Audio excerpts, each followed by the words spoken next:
Kumusta? Ayan. No rice tayo for today's mini vlog. Meron tayong bread. Toasted bread. Tinusted ko na yan. At na-miss ko talaga itong palaman na ito. Ayan. Malala ko noong maliit pa kami. Pag may margarine kami, mayaman na kami. Ayun, may star margarine tayo dyan. Ipahid-pahid lang natin yan dyan mamaya. At siyempre, meron tayong pansit canton, Indomie. Kung sa Arabic. Yan.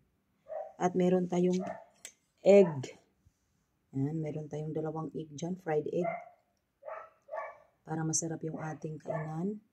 Yan, pasensya na kayo sa aking background music na aso ha. Sa kapitbahay namin yan, iwan ko nagugutom na yata yan, di pinapakain. At meron tayong puto dyan, violet na puto. Ang ganda ng ating puto. At ang daming cheese. Diba? Ang sarap. At saka meron tayo isang tabong black coffee.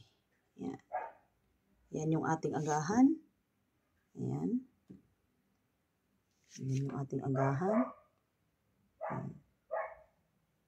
Ayan guys.